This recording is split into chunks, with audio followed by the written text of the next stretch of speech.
I am an abnormal person. Wow.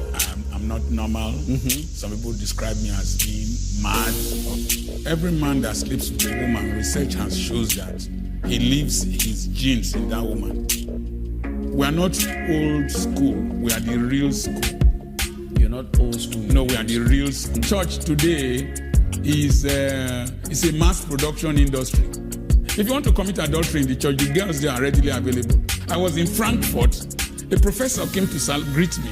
She was holding my book, The Philosophy of the Hand. Imagine small boy like me. One of Abba. A lot of people say you advocate for Yahoo boys. How would you respond to that? Me? Yes.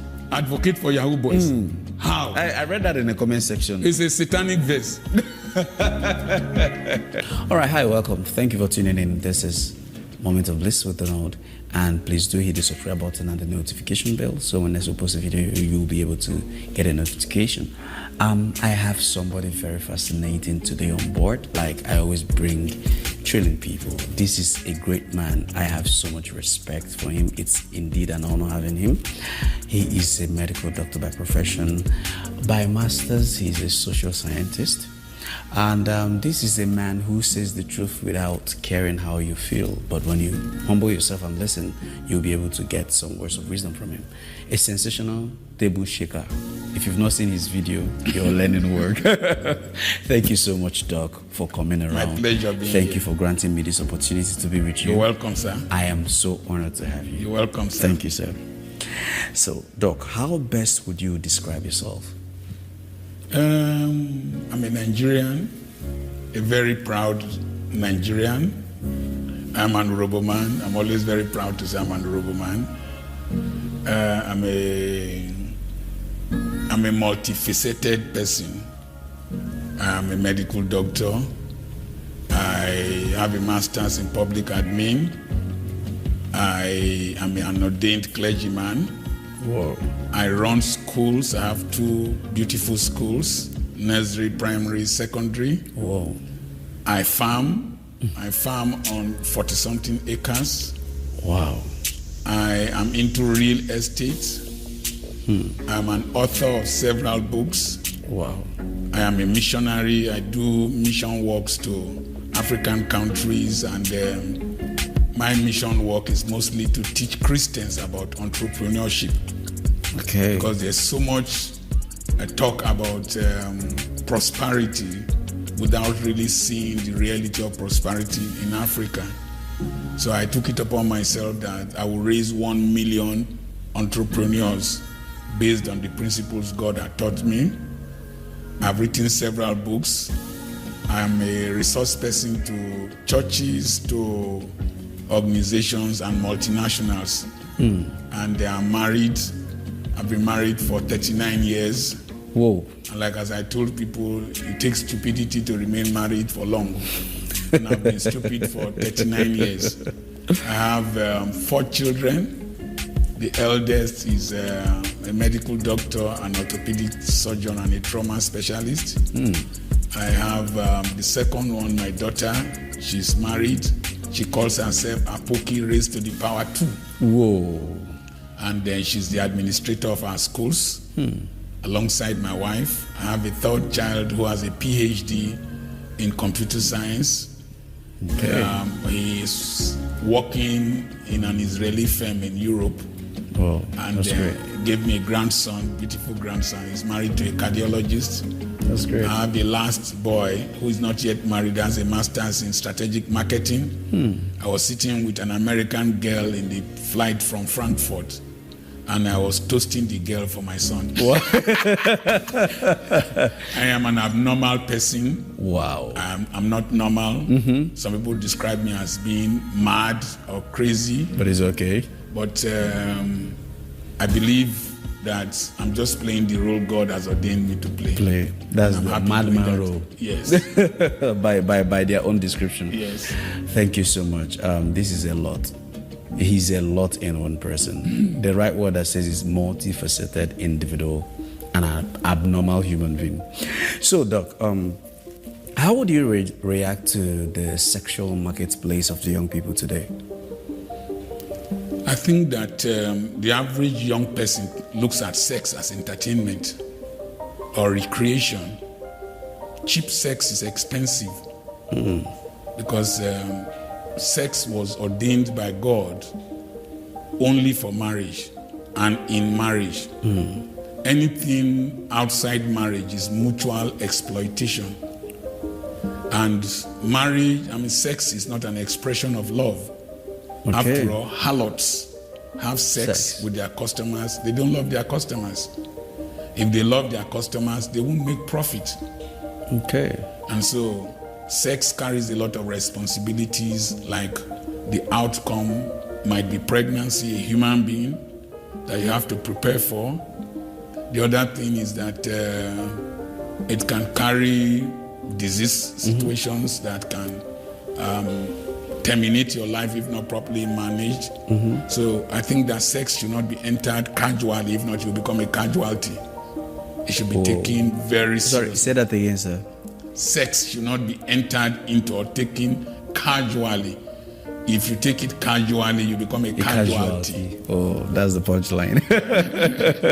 And as I used to tell people, don't let your erection determine your direction. Don't let your erection determine your direction. And the womb that will carry your children must have the mental capacity to carry your vision. That's heavy. If not, she will become a PLC, a personal liability concern. Damn. That's heavy, Doc. That's heavy. So, as somebody who has been married for 39 years, yes, and during your time, we in this generation call your kind the old school generation. We are in an era of sexual liberation. Everybody is just having sex and all that. And the girl says it's woman energy, sexual liberation, freedom, and all that. Do you think that body count actually counts? Yes. Every man that sleeps with a woman, research has shows that he leaves his genes in that woman. That's true. And that the number of proteins from sperm cells that interact with your cervix is proportional. The chances of having a cancer of the cervix is proportional to the number of times different semen have gotten in contact with your cervix. So sexual promiscuity is associated with CA of the cervix. So body count matter. And you see, you are talking about body. Spiritually, if the Bible says if you sleep with a harlot, that you become one with a harlot. So you see that a girl is married, she has different dispositions and personalities that she herself does not understand. Is that the copulation with other people, they are spirits couple, and they form a bimetallic strip. So the resultant effect is that you are married, but there are several spirits controlling you. And then the emotional trauma of having to sleep with this person, break with this person, and all that. Even for the man, it matters. We should not just look at body count only for females. It matters. You get a situation where you are not able to discipline yourself. I've been married for 39 years. I've been to the end of the world. I've been to some of the farthest places in Africa. I started medical school at 20. I started my personal practice at the age of 29. I was running a 40-bed hospital at the age of 27, and they were beautiful girls. I got married at 26. I have never kissed another woman. For 39 years? 39 years. Wow. Because I want to be responsible to myself, to my wife, to the youths who follow me, to those who watch me. We are not old school. We are the real school. You're not old school. No, we are the real school. And the reason why you've been faithful is because you want to be responsible to yourself, first of all. If a woman sees me, they respect me because they know I'm interacting with them not for anything. And I cannot strip myself naked for any woman. She's not worth it. I was in Dortmund and I was in the city center. People were coming to hug me, just salute me. One girl saw me, all said one worried girl. I'm very excited. my son was with me, we were boarding I wanted to board a plane in Dusseldorf, and people saw me in the airport. Dr. Apoki, our father, the man that says the truth. Then I got to Frankfurt. It was like that. Inside the plane, somebody hugged me. One other guy said, "It's our father, don't go near him like that, or if not, there will be trouble in this plane." And they were taking selfies with me and all that. The American girl sitting near me that I said I was toasting for my son. And I said, "What do you do? You look like a celebrity." That euphoria, that respect, that social orgasm is more than physical orgasm. The feeling is sex. The feeling of importance. Yes, sex is pleasurable friction. Pleasurable friction. It's just friction. And orgasm is the peak of pleasurable friction. And falling in love is a chemical reaction. It's the secretion of the love hormones. So I cannot, in the immediacy of the overflow of hormones, lose my future. My future is great. I see who I was with Callistus in the aircraft. I wanted to fly Captain Callistus. He just saw me, said I must do an interview with him. And I did an interview with him in the aircraft. And like that, people react to me. So my future is more than 5 minutes of copulation. Whoa. My integrity is more than 5 minutes of copulation. I have value for myself. And I take myself very seriously. Most of this sexual promiscuity, people don't take themselves seriously. I take myself very seriously. Very seriously. I was running my own practice at 29, where I was managing a 40-bed hospital, Royal Hospital, at number 4 Popo Road. There were young girls who were in nursing school. I was 27, but I could not bring myself to degenerate to that level. But I get tempted. I get seduced, because no matter how old a goat is, if you give yam to eat, it will eat. Eat it. And old guns, still they shoot, they kill person. So me, I have to discipline myself, restrain myself, and take precautionary measures. What are the measures you took to save yourself from falling into such temptations? Number one, when I got born again, I grew up in a system that took that in the Aba area. I got born again under pastors that took Christianity very seriously. It's not this prosperity we are talking about now. Then we were using benches, but the power of God moved more than when we are using these padded chairs, because purity of soul and body was emphasized. If you committed adultery or fornication, you were excommunicated. It brought shame upon you. You were not celebrated, like as we are seeing now. So that environment where I grew up mattered in Igbo land.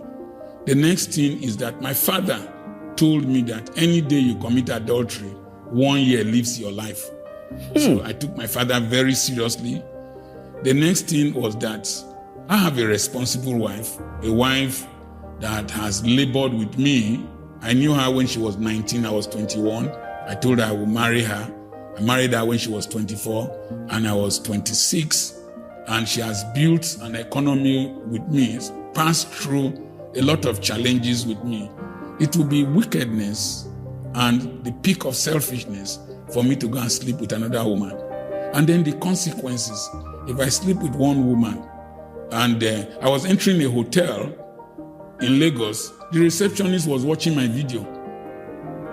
So if I brought one girl there now, she will know. It will damage already, everything. yes. So I'm just looking at practical issues. And then this wife I have labored with, if I go and sleep with one girl, she'll go and deliver one child with table tennis bald head that will become a problem to my children that we have labored for. I don't like stress, you know. You don't like to mess things up. No. Just because of pleasurable fiction. No, I practice delayed gratification. I'm wicked to myself. I'm wicked to myself. I discipline, I put myself under pressure so as to... I've not eaten any meal today. Wow. And it's about 1 o'clock or 2 o'clock because I want to keep this weight. I'm 65. In the past 40 years, I've not added more than 10 kilograms. So I want to remain trim. I want to remain active. I want to live long. So it's all discipline. It's all prioritization too. What are my priorities? This girl or the future, the glorious future that you have ahead of you? Yes. All right, Doc. You sold your hospital to start a church. Is that correct? Yes. To some extent, I will explain. Why? You see, I'm a restless person. That is, I get easily bored. With things. I don't do things because of money. I do things because of the sense of fulfillment, the joy it brings. So, number one, when I was in medical school, I saw a professor of medicine during Shagari's first advent. Mm-hmm. He was asking a businessman for money during the currency exchange. Mm-hmm. And I told myself, if you want to learn work, you go look your oga. If my professor, who is the peak of medical knowledge, is asking a businessman for money, mm-hmm. and my primary defect was money, not intellect, not intellectualism. I could be people call me professor. So I decided that I was going to be a businessman, mm-hmm. and that I will not practice medicine beyond the age of 40. So when 40 was due, that decision, like as I told Captain Callistus, you must live a self-prophetic life. P number one, prophesy your future. I said 40, I will stop. I said I will be a global citizen, a global grandfather. And I just finished a tour of 5 or 6 European countries with my children.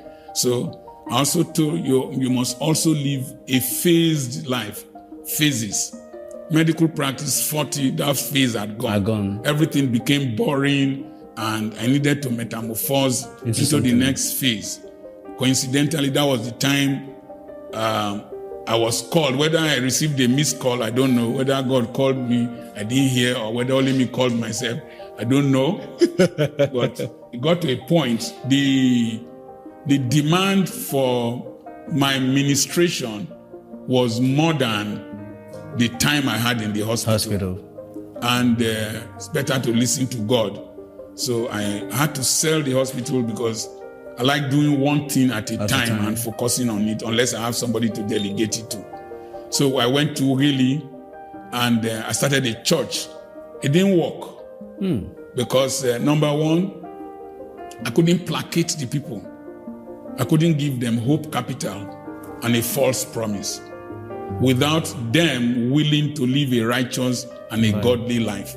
They wanted to be coming to church, see the manifestation of the glory of God, fall down, stand up, and all that. And you were not providing that. And I was not providing that. And I did. One of the last services, I provided that for them. But I deliberately held that back to let them know that I came to that town for a specific reason, to raise a new generation. And it became a failure. And I didn't have patience to stand with them and start doing all these pastoral gimmicks. Mm-hmm. And so I sold it, and I gave it out to Church of God Mission. I became a member in the same church. You submitted the church? Yes. I'm a member in that same church where I was general overseer. They used my building. Wow. So I don't, unless my pastor tells me to preach, I don't preach. You don't preach. Yes. You're just a normal member. Yes. Fulfillment for me is not labeled. Mm-mm. Fulfillment is how many people I'm able to reach. Affect. And when somebody wakes up and thanks God because of me, that is eternal life for me. Yes. So, Doc, you're somebody who is vast, well-read, well-traveled. What do you think is the problem of Nigeria? The problem of Nigeria is multifaceted. And number one, we had independence in a platter of gold. Okay. We did not fight for it like other nations fought for theirs, like South Africa, like India. Mahatma Gandhi went through a lot for India to gain independence. And he had a philosophy. You understand? Nkrumah was very philosophical. Nelson Mandela subsequently became philosophical. Leopold Senghor, very philosophical. We in Nigeria are not philosophical. We tend to go for the simple part of the Greek theory of politics. The Greek philosophy of politics states that you have idiots, and one man said that when you have one idiot, you have one idiot. You have two idiots, you have two idiots. But when you have 10,000 idiots, you have a political party. Whoa. 10,000 idiots form a political party. And in the Greek philosophy, who is an idiot? An idiot is somebody who does a thing without caring about the consequences on the environment, humanity, and society. And that has been the bane of Nigerian politics, politics of idiocy. Then you now have followership of idiocy. Then you now have in the Greek categorization, you have tribesmen. Tribesmen are people who relate with people or do things because of their tribes, because of their party, because of the schools they attended, because they are lawyers. They don't do things for the merit of things. So we've had politics of North, South, East. Politics of an Igbo man cannot be president, whether he's the best or not. Politics of Emilio Kan, it is our turn. Politics of PDP will rule for 100 years, whether they are competent or not, and then APC will react to it. So we have had idiots and tribesmen. We have not had citizens. Citizens are those who have the interest of their nation uppermost at heart. So the more citizens we have, the more Nigeria will develop. If you're an idiot, you will collect wrapper to vote. You will collect buckets to vote. You will vote because this person is your tribesman. Vote for that person. So that is the problem with Nigerian politics, the politics of idiocy, tribesmen. We have not had politics of citizenship. Wow. Taking back a little bit, looking how life started. How poor were you? Or how poor were you people? Terrible. My father was a refuse collector in the Warri Urban District Council. Whoa. We lived in one big mud house with just one room. We were tenants. In a mud house? Yes. In a township. If you are a tenant in a block house in a township, is understandable. But when you are a tenant in a mud house in the slum of a city, then it is terrible. Whoa. When we went to toilet, heaven and earth bore witness because it wasn't covered. And the chickens used to sleep under my bed. I used to hawk akamo, that's pap, in the morning before going to school in the afternoon. We had afternoon schools. Then I used to hawk firewood. If you touch my palm, it's like the back of a crocodile. I would have been taller than this if not for the compression of the firewood on my head. I used to go to the bush to cut firewood with my mom. When in 2012, when I went for my son's graduation in medical school in Europe, when I saw him with white children, I was the only black parent in the hall. I started weeping because I remember when during the raining season, when we go cut firewood, it would be raining from above, and the Niger Delta, there are rivulets called Igrogro. The water will reach you like this. Because I was small, it will reach my waist level. And you will be cold. And I will tell my mom that I'm cold. I will say, cross your leg. I will now cross my leg. Say, urinate on your body. I will now urinate on my body. The urine will keep me warm. But it also was beautiful. The golden colored urine will be flowing in the... So I could hardly pay school fees at government college, really. Thank God for social justice. And then when I went to FGC Warri for higher school, thank God for social justice. They gave us books at government college, Ughelli, and all that. Free? Yes. No, not free. We paid an amount, but they supplied the books because they bought from the publishers. They gave us uniforms. They gave us black shirts, gave us blankets, washed our clothes in the laundry, ate beautiful meals. We had a swimming pool in school. So, wow. But when I was to go to FGC for higher school, there was a day I didn't have passport photographs. So I had to cut group photographs that I took to make the passport photograph. Cut yourself out of it. And then I got to FGC Warri. I didn't have money to come back with taxi. I trekked back. And it was terrible. But the government provided social justice. That is, we had a fair. We were paying 80 naira school fees at FGC Warri. 80 naira, you paid 30 naira. Then I think you paid 50 naira. And they were giving us chicken, they were giving us Quaker oats. 80 naira. 80 naira For school fees. So, and the tragedy where I get angry is that those of us who enjoy these privileges are the same ones who are destroying this country. In those days, if you were going back home, they paid your transport fare if you were coming from the north, if we were coming from anywhere outside Warri at FGC Warri. The school pays your transportation. The school gives you transport money to go back home. In this Nigeria? In this country. So I had social justice. I had the privilege of schooling with the children of the elite in this country.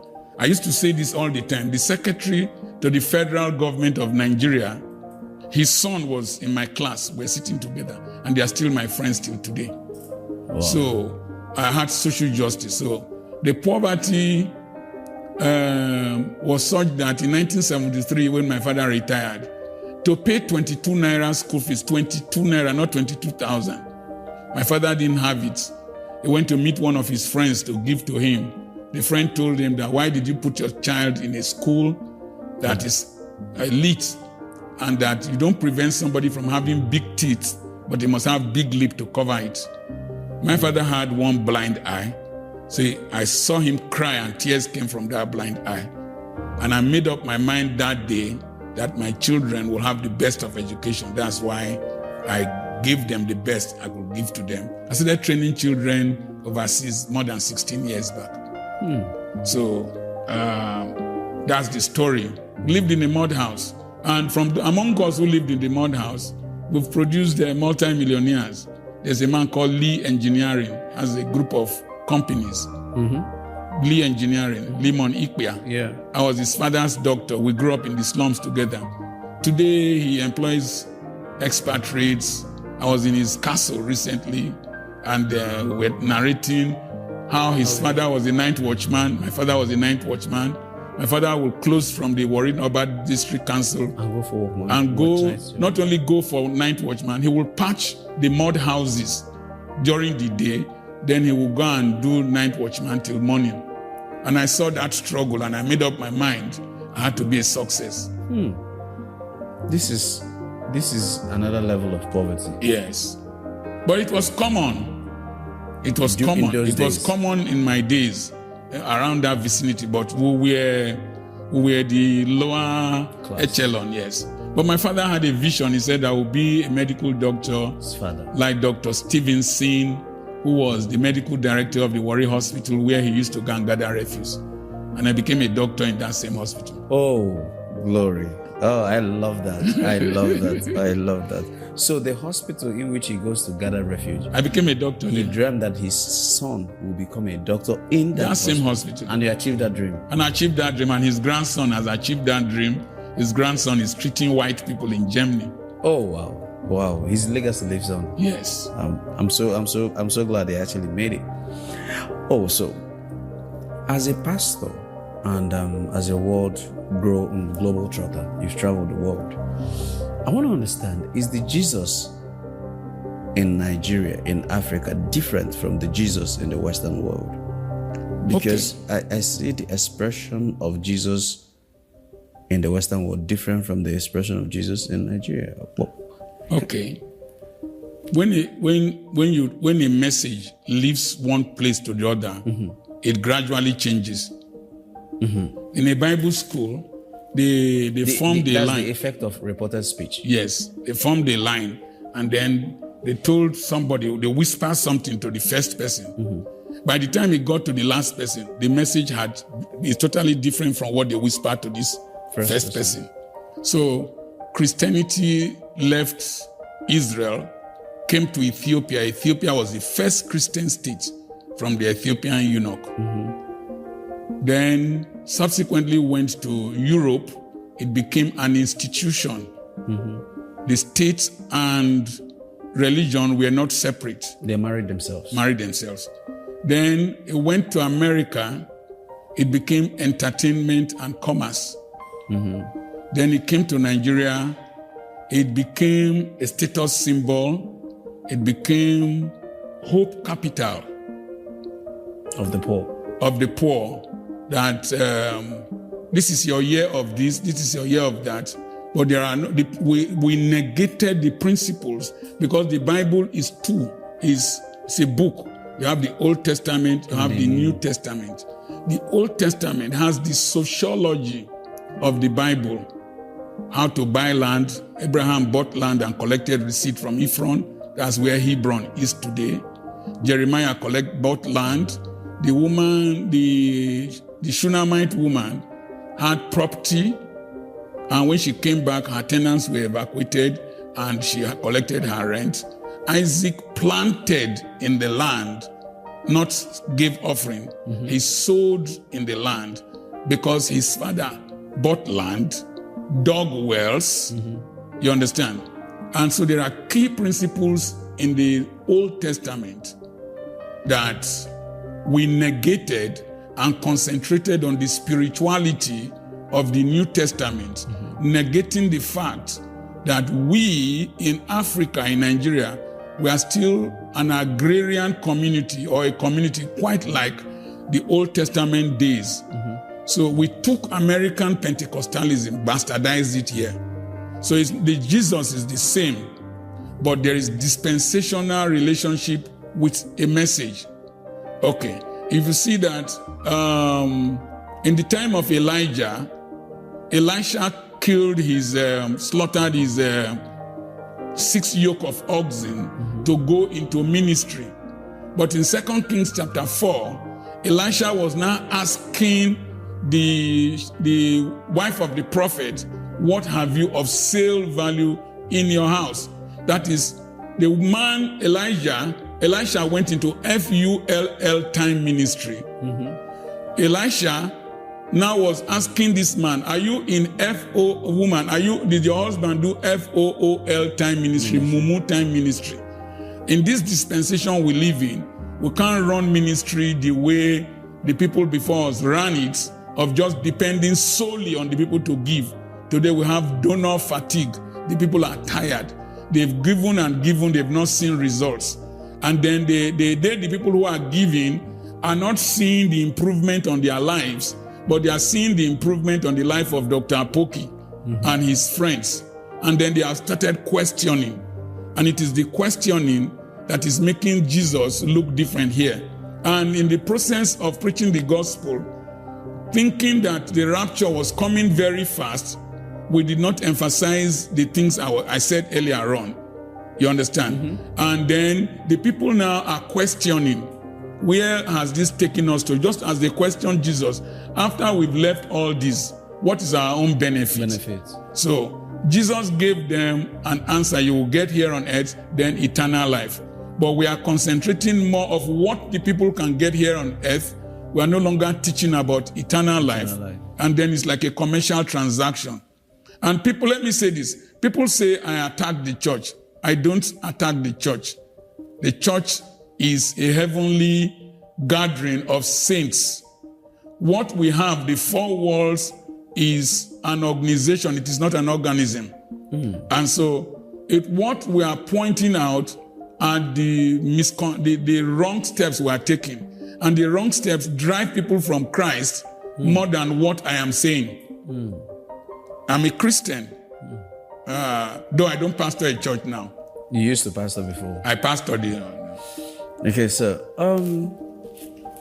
why do we see? I want to understand why here in Africa, when we pay respect on reference to our ancestors, it becomes witchcraft. Why is it so? If you are a Christian, ancestral worship does not sound biblical. It's not biblical, because the man that is dead cannot influence you. He's dead. After death, judgment. One of my friends, they told him that his father was appearing in a dream and he was complaining to his uncle. He told his uncle to go and warn his father that the problems he left behind, he has not finished solving them, that he should not appear in his dream again. So our ancestors are dead and gone. You understand? I honor my grandfather Apoki by making sure I represent him well. In Madagascar, they wake up the dead. I mean, they bring out the embalmed dead, redress them again, and parade the streets with them in Madagascar. A few days back, that's about on Friday this week, was a public holiday in Germany. Okay. The public holiday was to remember their dead. To remember their dead. How far can we remember? So we should concentrate on the living, take care of the living, make meaning to the living. The dead is dead and gone. But in Christianity also, I think there was a time that Jesus went to a certain place and the spirits of the dead visited him. I can't remember that. When he died, the dead rose. When he was alive, he went to a mountain to pray. Elijah and Elisha came to him out either with Moses too. Yes, with Moses. Then secondly, the Christians are called the children of Abraham by faith. Peter and Paul, Matthew, references, oblations are paid to them, respects are paid to them. Most times I've been in a church where the pastor say, and Apostle Paul is here. Right? Apostle Paul is here present, right? With who? How? More like the spirit of Apostle Paul is here. So all I'm trying to say is that Christians do the same exact things that Africans do. And why is it that of Africans happens to be witchcraft and that of Christianity happens to be holiness? Your question, when Moses and Elijah appeared, it did not become a practice. Okay. It was an incident.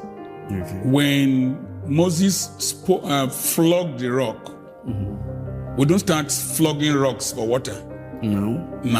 We sink boreholes. Yeah. We strike the rocks by cracking them. We drill to them. No. So that instance cannot be made to produce a fallacy of hasty generalization. That is to say, because that happened, then it is part of the practice of the nation of Israel or the Abrahamic faith. In fact, consultation of the dead, which is necromancy, is discouraged in the Bible, and Saul did it. At once. Now, it is, okay, maybe we're saying two different things. Because what I was trying to say is, it's not about necromancy. It's about remembrance. Respecting your ancestors, paying in whatever way that you respect them, honor them, not worship them. Because I think necromancy has to do with consulting them, invoking them, worshiping them, making it a practice. Yes. Right here, just like you talked about your friend had a dream. I'm of the opinion that if you dream and see your father or your grandfather in the dream, and Nigerians will wake up speaking in tongues and kabash. I don't do that. And casting. I don't do that. And I asked them, your man father is dead. Did not kill you when he was alive. So if he comes to your dream, he wants to kill you now. I dream terrible dreams. I dream that lizard is pursuing me. I dream that crocodile. If you look for trouble like me, you dream. A lot of dreams will come. My wife dreamt one day and she woke up and she was crying. I said, "What are you crying for?" She said, "I dreamt that you died." I said, "Please sleep again. Dream another dream." Dream that I woke up. Dream that I need to preach in America. I need to preach in every place. So I better sleep and dream again. And I have not died. I also dream that I die. I have not died. So.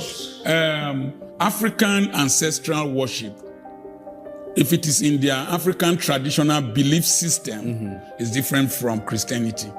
It's just as you were explaining to me, different applications, you understand. We can't bring African ancestral worship to Christianity. But in South America, there is a marriage between syncretism. There's a marriage between African religion from Yoruba land and the Catholic faith.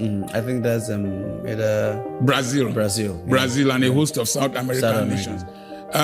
For me, I prefer to stick to the simple, straight gospel. I don't want to complicate myself by going to look for dead people. In fact, I practice deliberate amnesia. I don't remember the day my father died. I don't remember the day my mother died. As I sit here, I'm the only person alive out of my family. Your lineage. Yes. Apart from my children. All my brothers are dead. I don't remember them. I just move on. From your lineage, you're the only living. From my father and my mother, I'm the only one. I'm the only one remaining. Whoa. I practice deliberate amnesia. There's so much to live up for and aspire to become that I can't be reflecting on the dead. On the past. And you see people do 20 years in mind. You know why they do 20 years in mind? It's because they are still collecting rent from the person's property.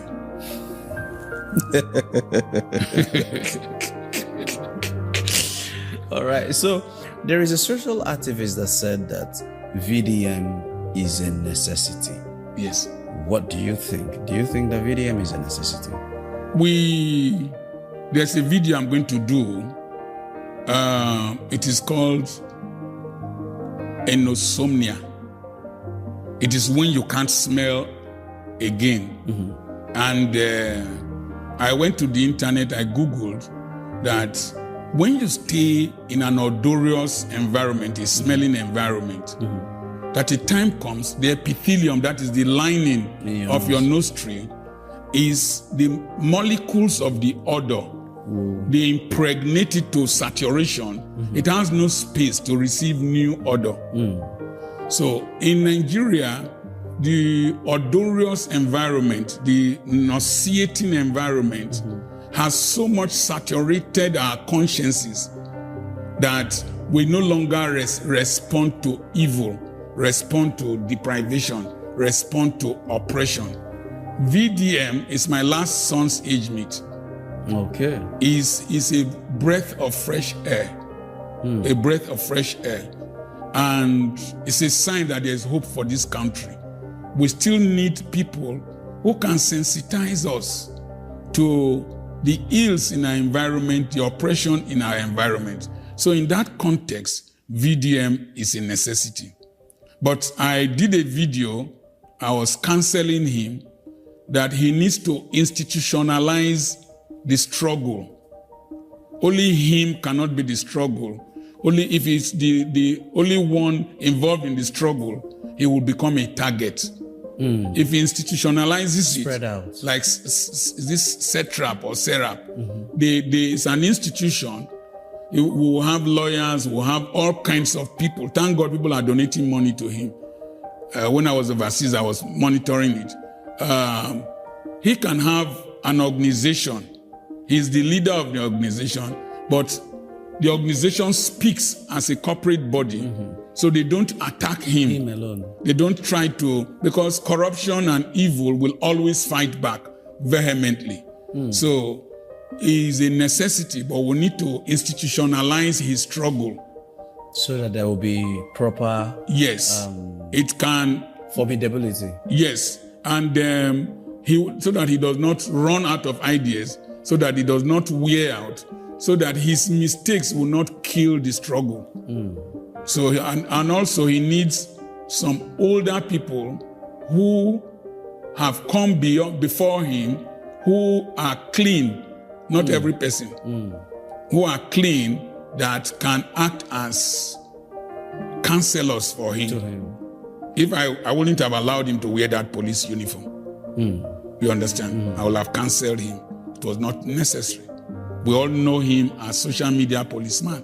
Yeah. That uniform was a distraction, and his enemies have cashed on it. They are looking for a way to trap him. But my prayer for him is that he will come out of it wiser, and then we'll move on. All right. Doc, I saw where you were asking for the release of Nnamdi Kanu, and speaking of the Igbo nation, what led to that? You know, I did my youth service in Igbo land in 1985, and I stayed there for 15 years. The Igbos were very good to me. I believe that if we fought a civil war in this country, and Gowon came up and said, no victor, no vanquished, and the three arrows, reconciliation, reconstruction, rehabilitation, I believe that we should allow the civil war be a thing of the past, and we should not use halo effect to relate with the Igbo nation. That is to say, there was coup and there was counter-coup. Germany and America are relating well. Germany and Israel, they are relating well. There had been a lot of bloodletting in the past of human history. But there is a time you need to move on. America threw 2 bombs in Hiroshima and Nagasaki during the Second World War. But America and Japan, they are pali-pali. A lot of Japanese are in America. Yes, pali-pali. So I believe that Nnamdi Kanu was a product of a vacuum, product of necessity. When the herdsmen were terrorizing farmers in the East, the Eastern governors and most Eastern leadership are usually slow to react and to defend their people.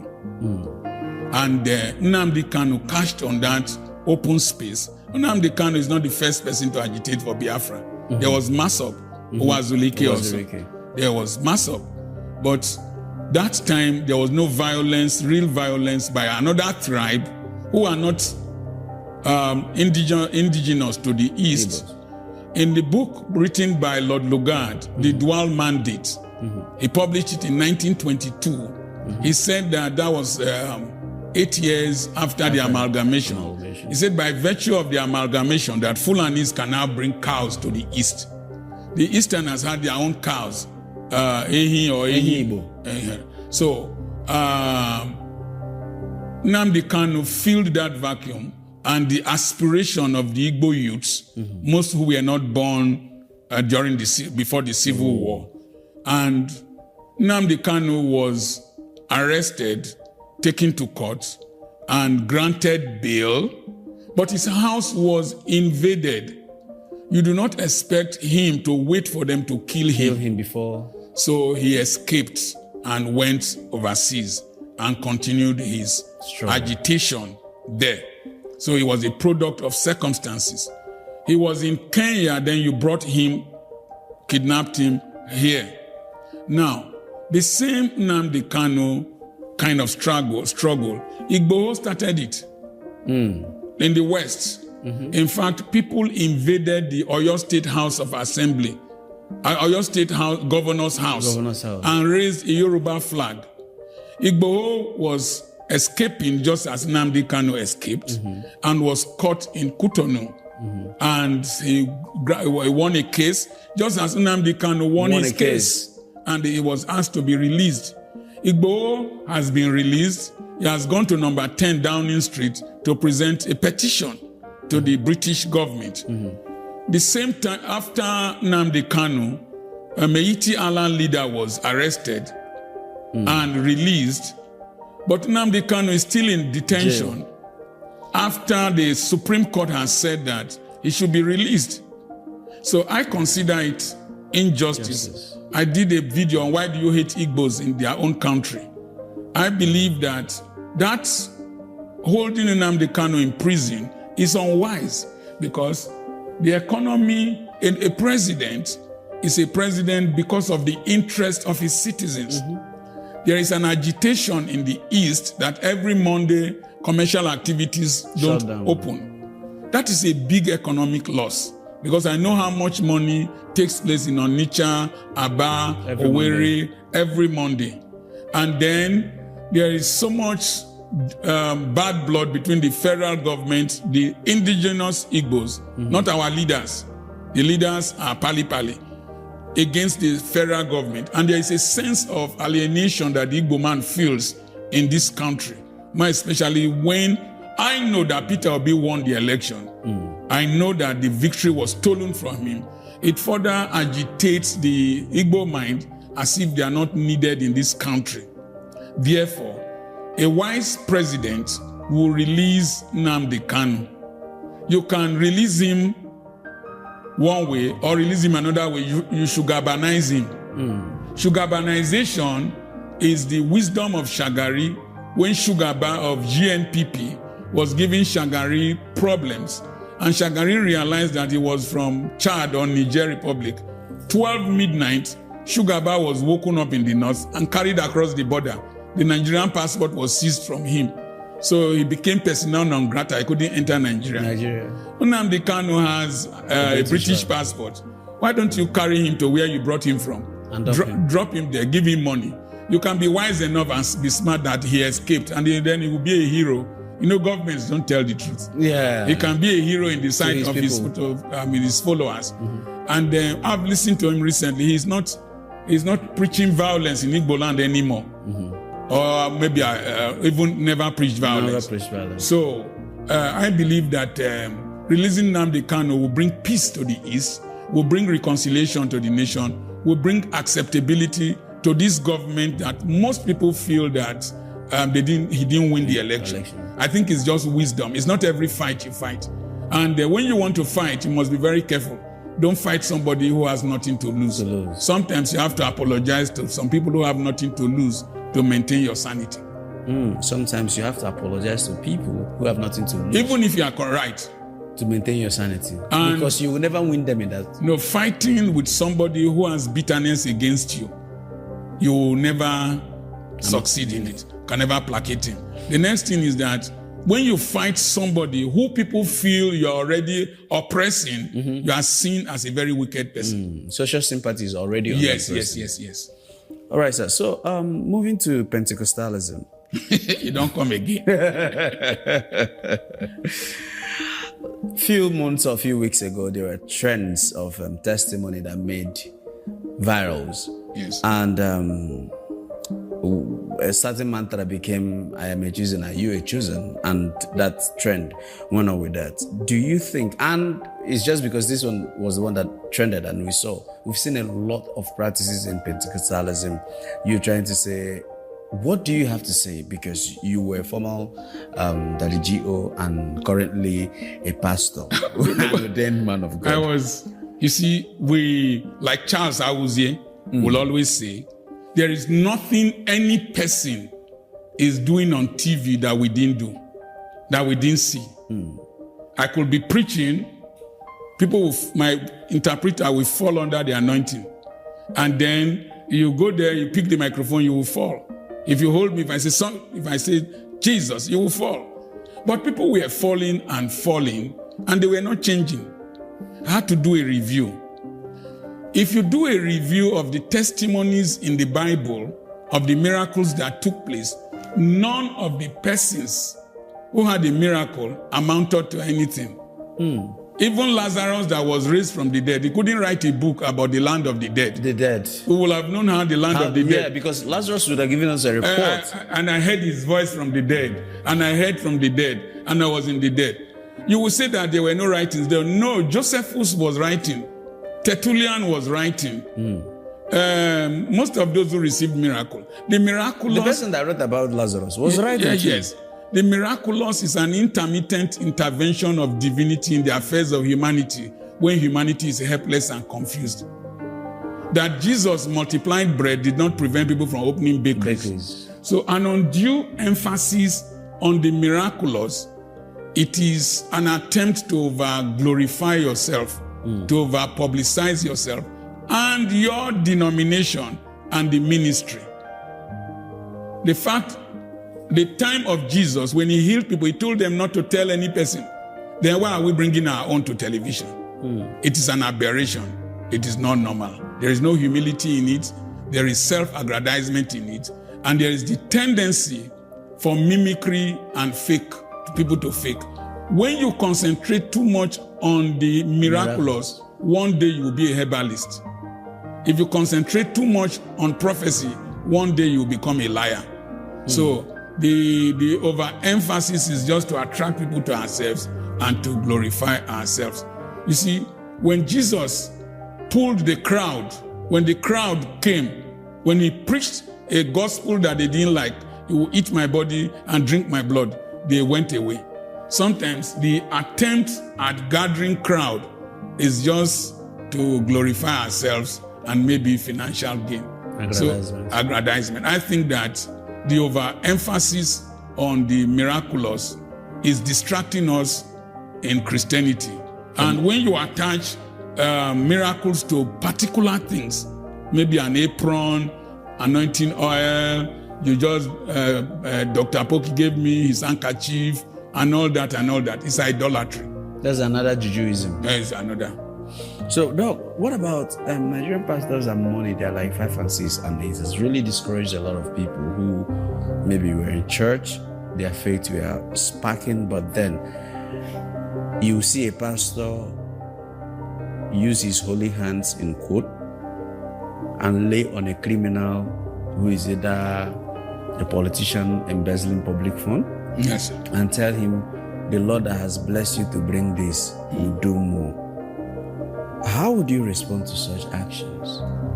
Number one, on a fair note, the pastor is not the DSS to know whether the person stole the money. No, Doc, in a situation whereby I was your member, and all of a sudden... I've heard testimonies. I've heard testimonies like that. The people subsequently became charged for corruption. Overnight. Yes. They made me a commissioner. Yes. And I'm sowing seed of 50 million. Don't go into details so that it will not be associated with any person. Let's just do a blanket discussion. Now, I know a bishop, an Anglican bishop. A governor carried a trailer of rice to him. He told the governor, I didn't ask for rice. I am not hungry. And they left the rice. They told his church members to come and collect the rice. You understand? So it is true that we need money to run ministry, but hunger will not make you eat what you forbid. So we should be more discreet in ministry, because some of our leaders have said statements concerning each administration that turned out to be the reverse of what we are experiencing from those administrations. And so we should be very careful how we fraternize with politicians. They are not our enemies, they are our members. We should be very careful. If not, we will spoil the meal by the message, by over familiarity with them and over fraternization with them. Doc. Yes. Do you think that men and women are equal? Sir, in the sight of God, there's neither male nor female. Okay. It's in Galatians, I think, 3:16. A man is Ish, a woman is Aisha. A woman is a womb man, womb. So, equality in the sight of God and in the sight of the law, they are equal, but they play different roles. It's like the dollar and an equivalent sum of naira. They are not the same currencies, but in value transaction, they are equal. But in number, they are not equal. No, in value transaction, they are equal. They are equal. But in number, that is the number of notes that will equal. turn to naira. I mean, a dollar. It also depends on the dispensation. There was a time dollar was lower than naira. Yeah. So $2 was so equivalent. Using naira and dollar might not be a good example. But the main message is that it is the value in the sight of God, the value in the sight of a man, and the sight of the law. Talking about equality, I would rather think it from the prism of thought that it's not about value, because if you're looking at the value, women bring tremendous amount of value. Men bring tremendous amount of value. To each his own, right? But I'm talking about, you see the feminism that is going on, the social ideology that has been spearheaded, that is going on about equality between a man and a woman, which we have seen the result at effect. On that premise of thought, general equality in the marketplace, in the workplace, then at home, which is where it is the capital thing. do you think that a man is equal to a woman or a woman equal to a man? Not from the size of creation. You have separated the question into two parts. Angela Merkel of Germany was such a good chancellor that when she left office, the German community decided to clap for 6 minutes for her at an agreed time. She had a husband. As a chancellor, she had exceeded what her husband has achieved. But being married to that man, answering the name of the man, her achievement is also the achievement of the husband. For the husband to have enough common sense and value to marry her makes him a good man. For the man not to have caused any scandal, it makes him a man that should be respected. Any known scandal is a man that should be respected.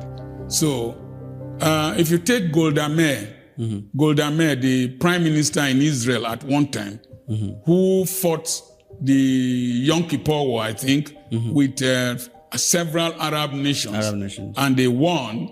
You could compare him with Ben Gurion, the founder of the first prime minister of the Israeli state. Yeah. So in terms of functionality, outside marriage, men and women are equal.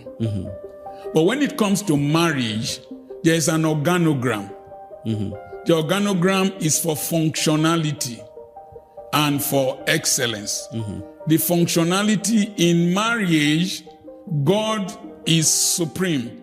The man is representing him as a king and a priest, and the wife is like the body of the man that has to be catered for, loved, and treated with respect. Okay, so in the organogram of marriage you get the man God, is at a higher pedestal. God, man, then the woman. Woman. Okay. But in the Western world, it is children, it is wife, children, wife, pussycat, dogs, plants, then before you see man.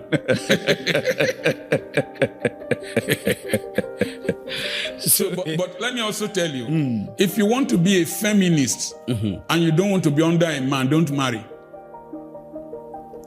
The best feminists should be the best wives. Knowing, the Bible says a wise woman builds his house. It says a woman of virtue is an investor, does this, does that.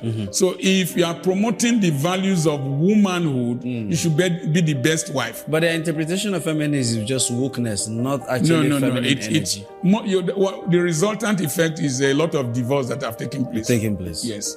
So I don't support feminism in that aspect. Of wokeness. I was a guest speaker. Total Energy, Total EP invited me to speak to women from their areas of operation in Rivers and Akwa Ibom State in Port Harcourt during one Women's Day celebration. The theme was, I choose to challenge. I told them that I choose to challenge is not to confront men. Like the British police have said that Nigerian women should stop reporting their husbands. You understand? So I choose to challenge is that I choose to challenge things that are detrimental to myself and to my children and to society. And I gave an example of my mother-in-law. When my father-in-law died, I had not known my wife. She was just entering class 2. And she stopped school because of the death of the father. And they were now sharing things like people like assets. You understand? The wife to go to this person, this to go to this person. Then my mother-in-law, a tall, huge woman, stood up. He said, all these ones, you are sharing property. What of my daughter that has been at home, has not gone to school? What will happen to her education? She chose to challenge that decision. And they said that we don't train women, that if we train women, we train them for their husbands. And my mother-in-law said, how much is the school fees? And they said 60 naira or 60 pounds. She said, I will pay. And she trained my wife. Today in that community, the biggest building in that community was built by my wife and I.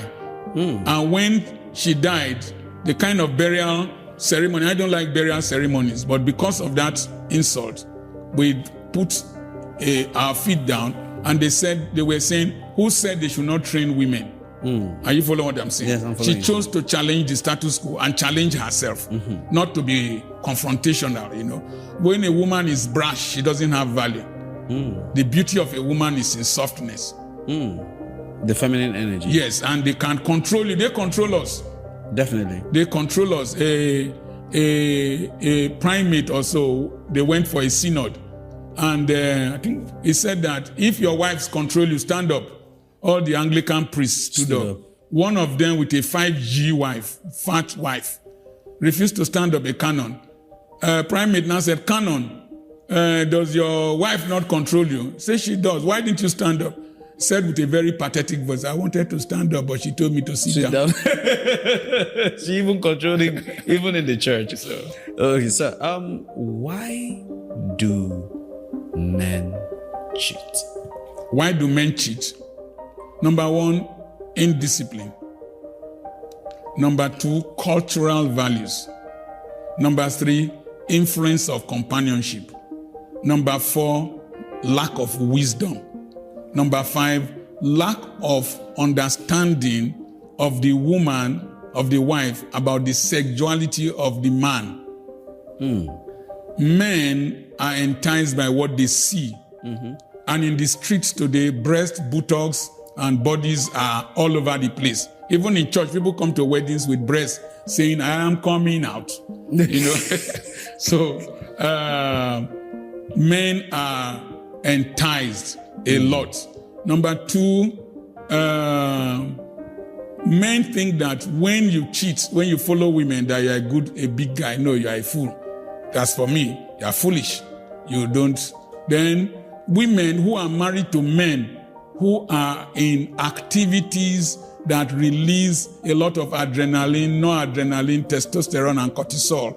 These hormones are sexual stimulants. An evangelist, most likely, after preaching, he will be sexually aroused when he wakes up in the morning.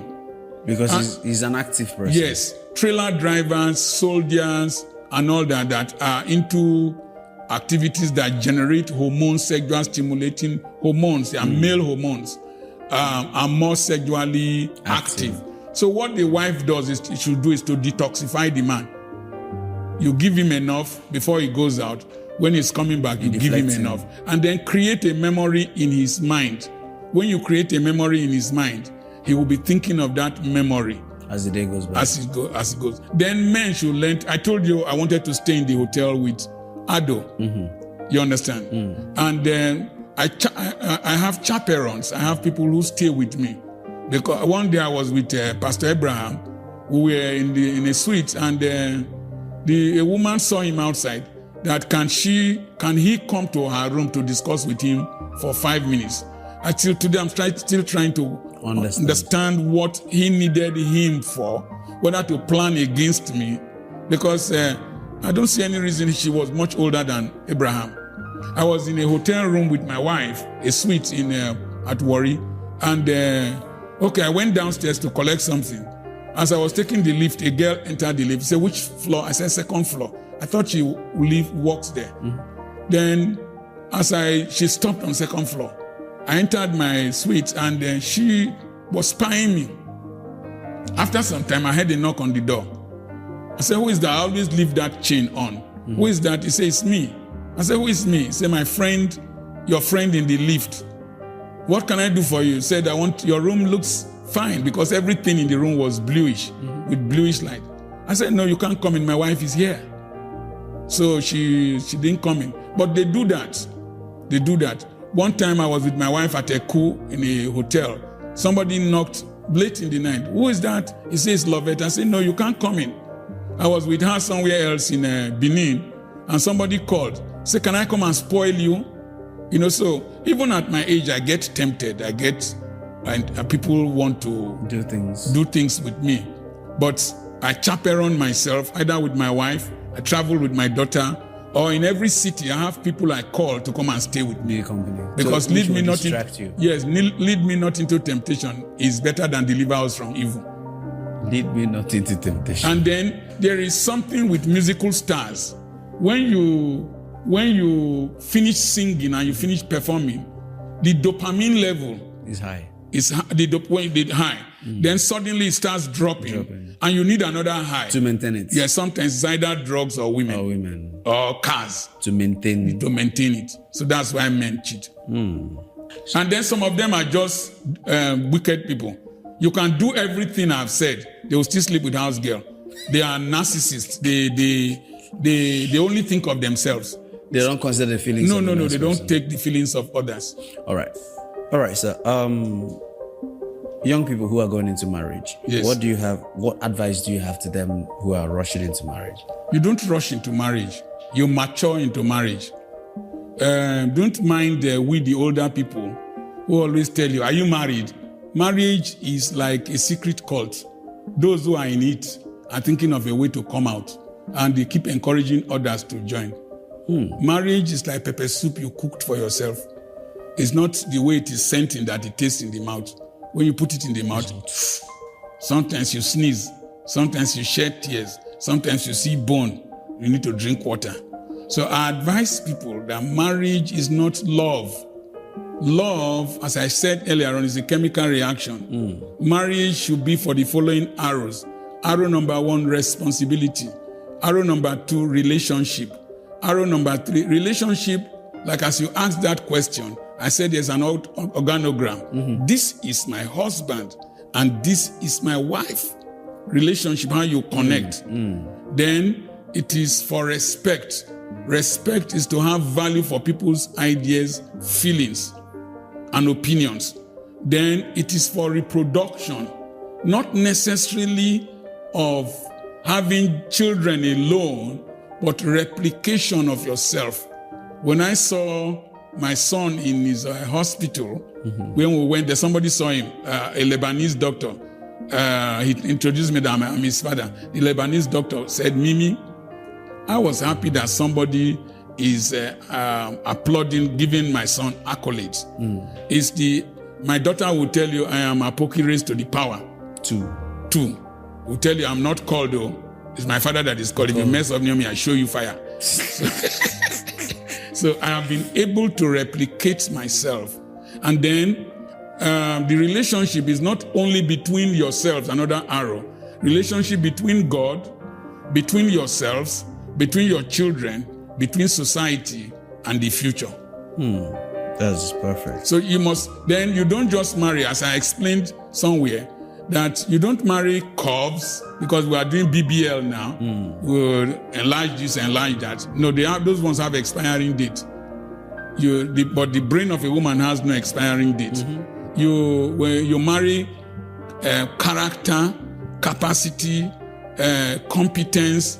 How does this person complement me? Are you following what I'm saying? Then before copulation comes in. Before copulation comes in. But in these days, we have copulation. We put the horse before the cart before the horse. So we are running backwards. Because you will get tired. Definitely. If you reach this age bracket, this engine does not work like before. Whoa. There's one vehicle called Bedford in those days. Before you start it, you have to put one rod, then you turn it. This age bracket, that animal in between my legs that is not born again, is the only creature that walks with the head upside down.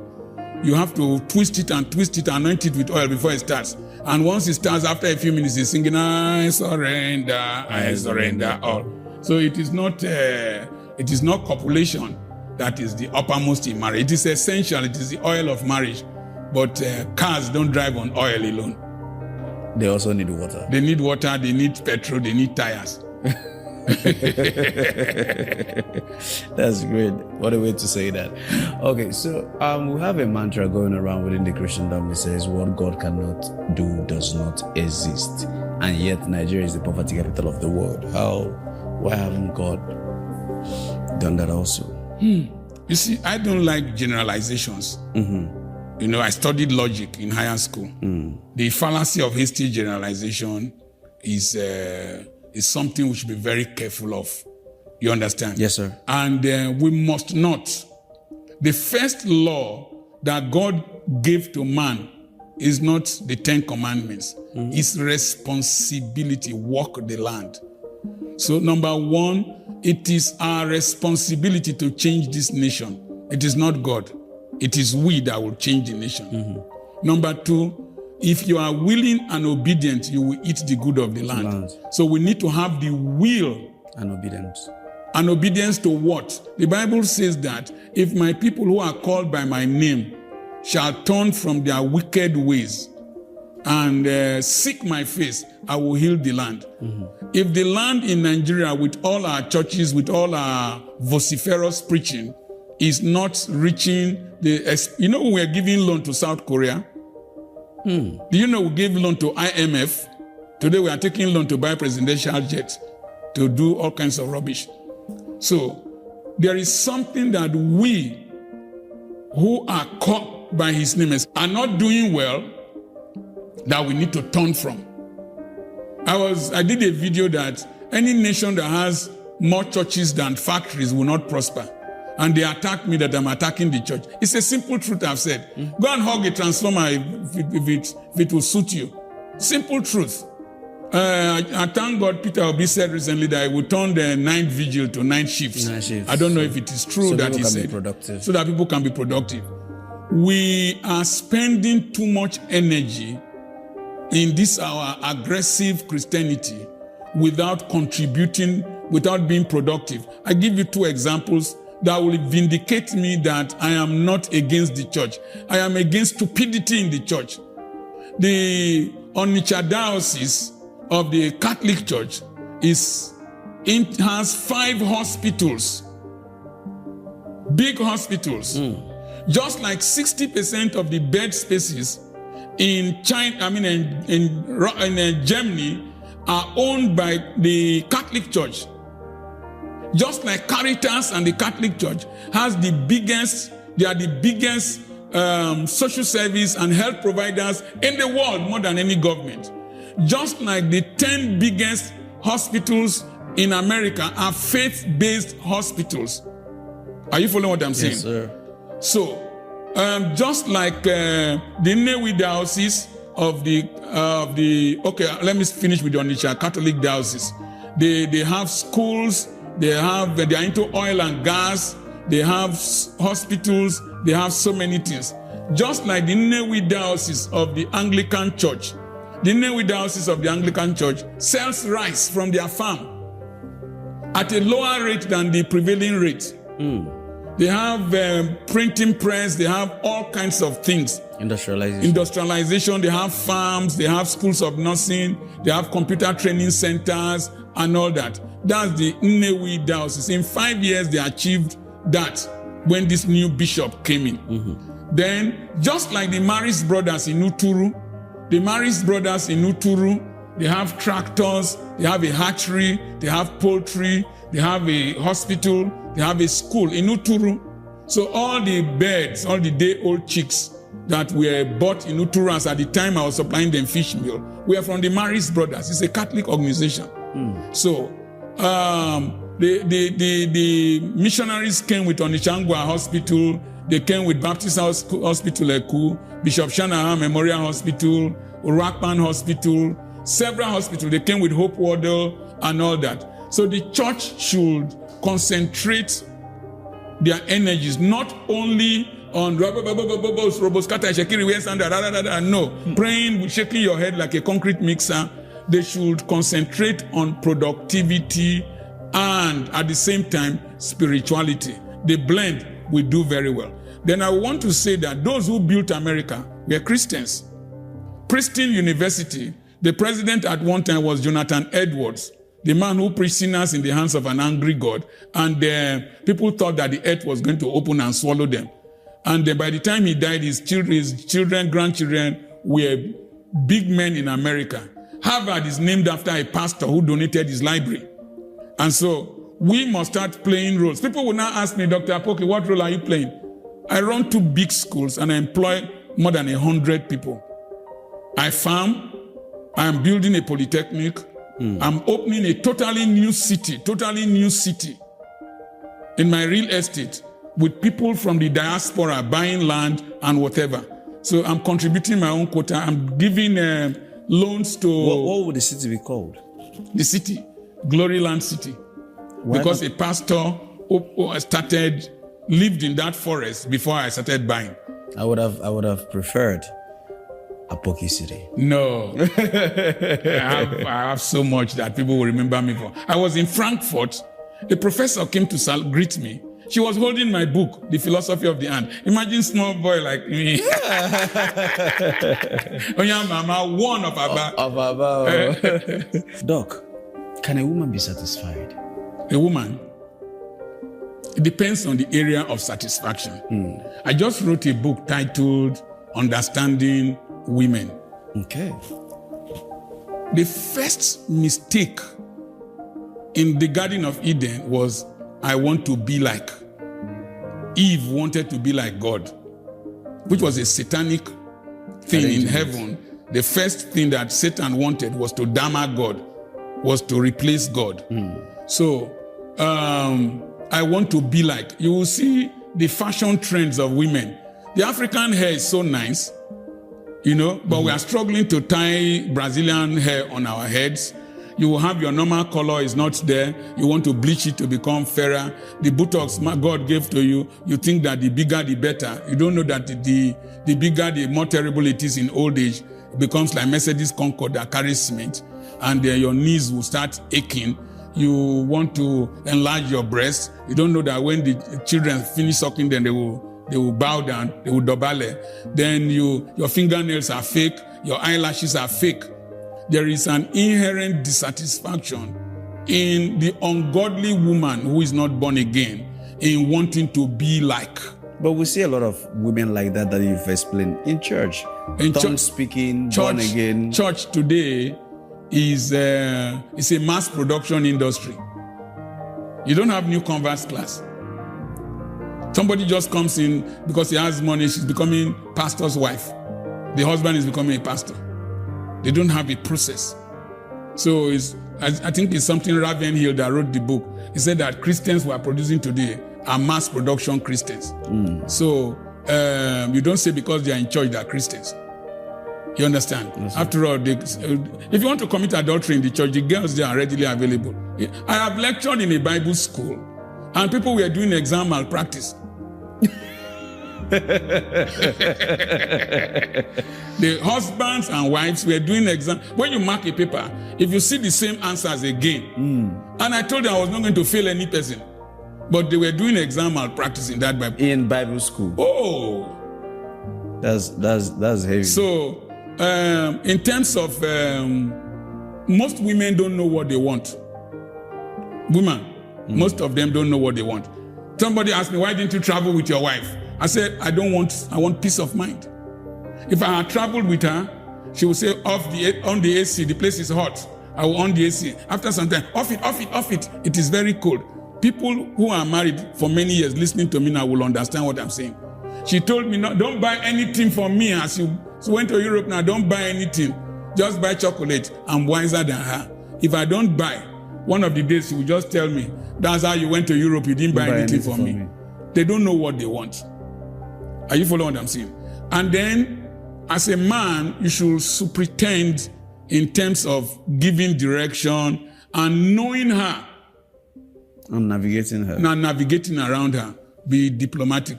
But there's nothing you will do. This lady, she's a human being. Human wants are insatiable. When it comes to copulation, if you knock, say, you don't know say a person body if you knock. Then, after some time, if you don't knock too much, you just come, now just do it, you don't tire, just now. So, you're very difficult to satisfy them because most times they don't know what they want. A woman will tell you, see Junior has been misbehaving. When we tell you about Junior, you don't do anything. You mumu, you now pick cane. You start flogging Junior. Pia. Junior will start crying, Mommy. Then Mommy will come and say, I beg, leave Junior for me. Don't kill my son for me. Your anger is too much. The same person that said you were not instigated it. Yes, so just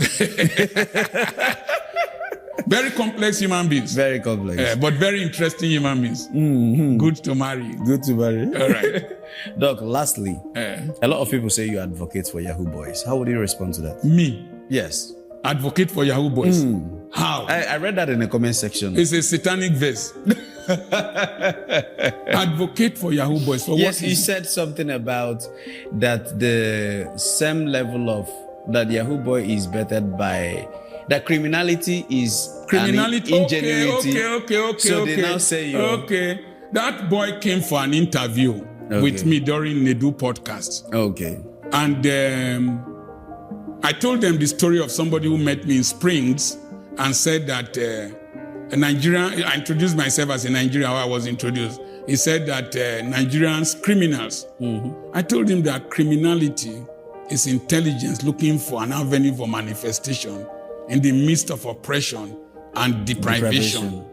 You see, there are no prisoners of Norwegian origin in Norway. Their prisons are virtually empty. They rent it out. They rent it out to Spain and other countries. Because even the prisoners are allowed to go and come. When a goat is satisfied, it does not move around. It lies down. It makes me to lie down beside the still waters. The problem with Nigerians is that their brains are concretized, the monocompartment brain. They can't analyze an issue with multiplicity of viewpoints.